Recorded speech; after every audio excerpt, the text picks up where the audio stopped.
This video is featuring my 1938 Zenith shutter dial slash robot dial antique radio. I bought this when I was a kid in 1982 for $10. It needed refinishing. I knew at the time it was probably worth $300, and now I know it's worth over $1,000. It does work, but unfortunately I can't get the tuning dial to tune in a station because the dial cords are broke, or tuning belts, or whatever's in it. This is the same chassis as like the Walton's radio, which has helped in increasing its value. It's got the original grill cloth, which was good until the cats ate the bottom of it a few years ago.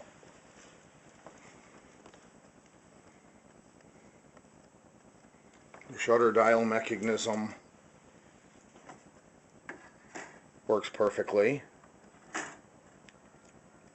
It uses a clock crystal for the glass. It has the original knobs, which are wood, and the eyeball tube, which is faded out pretty much.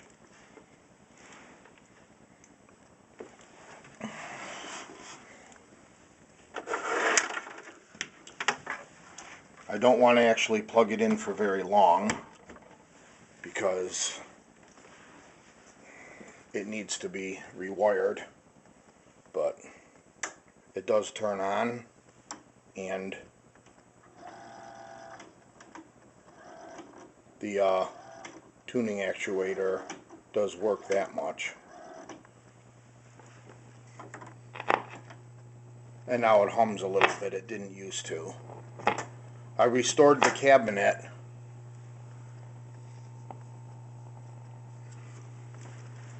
and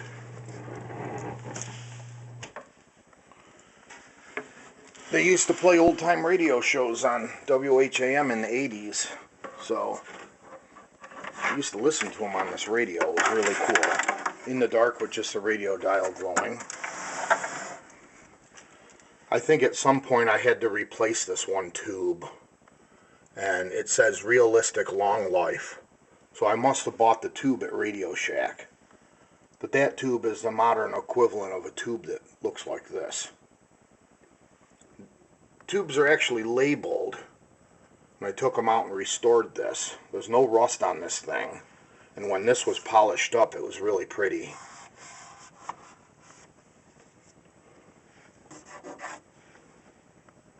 That's the back of the tuning motor. Back of the speaker.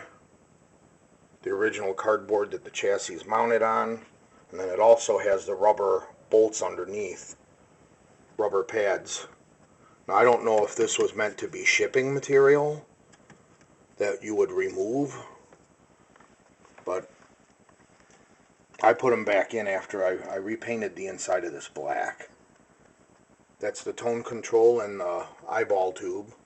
Now the wiring on the eyeball tube rotted. It was good years ago, but it's since decayed.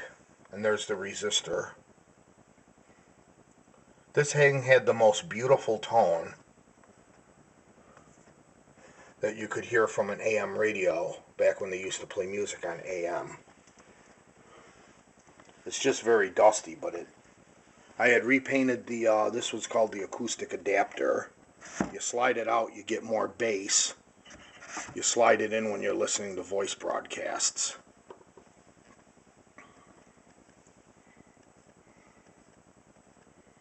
When I had gotten it, this bottom board was broken. That's why the two corner braces look beat up. And the top half was loose from the bottom, which was actually nice because it made the refinishing easier. Now this video is for radio days. I do want to have you guys completely restore this. I know it's going to cost about $400, but this radio is worth almost $2,000 when it's done. And I've had it since 1982. There's the number on the cabinet. I remember refinishing this thing. I actually scraped all the finish off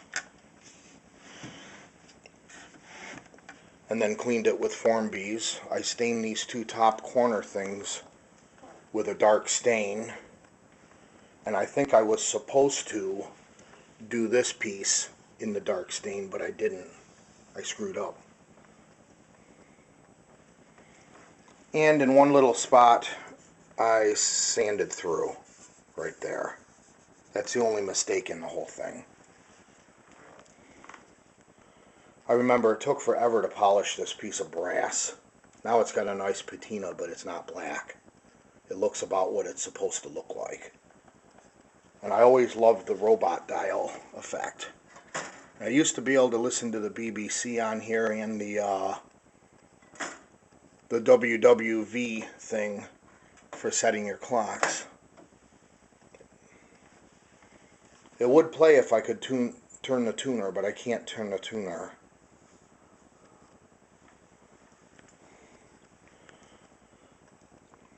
I want to have Radio Days completely rebuild the chassis on this, and also want to inquire about having a toggle switch on the side that isn't too visible, so that I could actually turn the eyeball tube off and not have the eyeball tube on the whole time you're listening to the radio, because the eyeball tubes are just too expensive. So there it is, 1938 Zenith. Same as a Walton, only in the console version. I know there's quite a few different cabinets for these, including a chair side, and of course the Walton's radio, which is the highest one. And I'll be contacting Radio Days and refer this video to them and see what they say.